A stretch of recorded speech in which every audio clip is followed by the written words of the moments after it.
Hi, I'm Lynn, and this is my presentation of traditional Chinese seals that I'll be submitting for both my art class and my school's cultural festival. If you watch till the end, you'll be able to see me test out my personally made lino stamp for the first time. The inspiration for this were these seals that my mom gave to me to throw out. I found out my parents got these made in Fuzhou, China by someone making a living carving them on the streets. I had no access to proper stone cutting equipment, which is what you usually make traditional Chinese seals out of, so I was forced to use lino and an X-Acto knife. Traditional Chinese seals are made with stone, jade, wood, and bamboo. In the last century or so, plastic and metal have been used more commonly. The first seal was the Imperial Seal of China. It belonged to the first emperor and was made with white jade. Seals have transitioned from belonging to those only with power to everyday civilians during the last dynasties. Or to put it another way, it has been less valued as an artistic piece and more of practicality in use. In more recent centuries, they've been kind of the equivalent of hand signatures. After I'm done with my pencil sketch, I check with my phone to make sure the thumbnail looks good. Now I start to actually cut the lino with a knife, which is really hard, by the way. This is my name, by the way, and this is what it looks like mirrored. Traditionally, large stamps were made for artistic purposes, while smaller stamps were made for common use. Then, like the Imperial Seal of China, you had decorated stamps carved out of expensive material and intricately carved. The main point of these were to admire its beauty and recognize the importance of the person who owned it. It's kind of like buying those really expensive Copic markers and just kind of looking at them in awe without actually using them. With your everyday document signing seals, smaller was convenient because people carried them around all the time. I could lie and say I made mine big to use for artistic purposes, but the truth is I'm just too lazy to. Fun fact, Zuwen seals, or red characters, are when you have the carved characters protruding outwards, which means you carve it around the characters. This causes the characters to be inked when you stamp it down.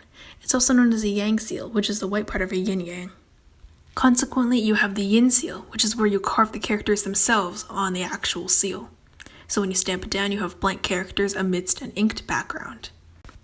This is called baiwen, white characters, and the coolest thing is that seals can actually have both styles, both yang and yin.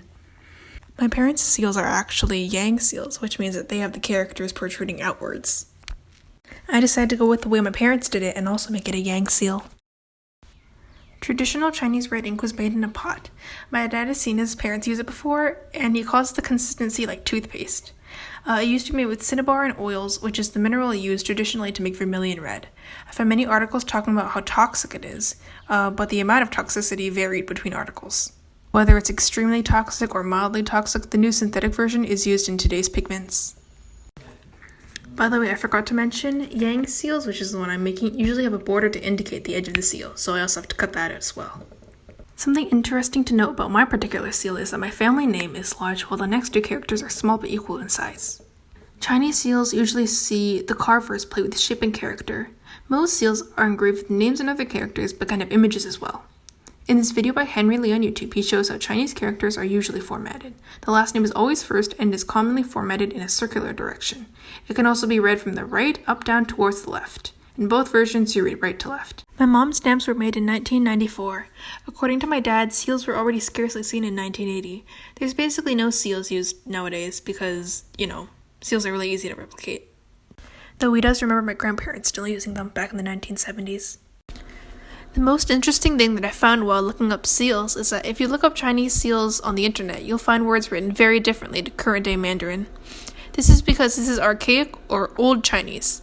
The ones that my parents have, as well as the one I'm making, is the modern version of how my Mandarin name is written. Since China loves to appreciate their history and traditions, archaic Chinese is replicated for both artistic and traditional purposes. Such examples of ancient history are my dad, because he's old as f***. And finally, here's me testing out my lino seal. I only have a water-based black ink, which is the same one my mom used back when she was still working in China, like in the 1900s. So this ink is older than I am. Okay, so I have my finished stamp here. It looks really horrendous, but I'm hoping it'll look good once I put it over here. Okay.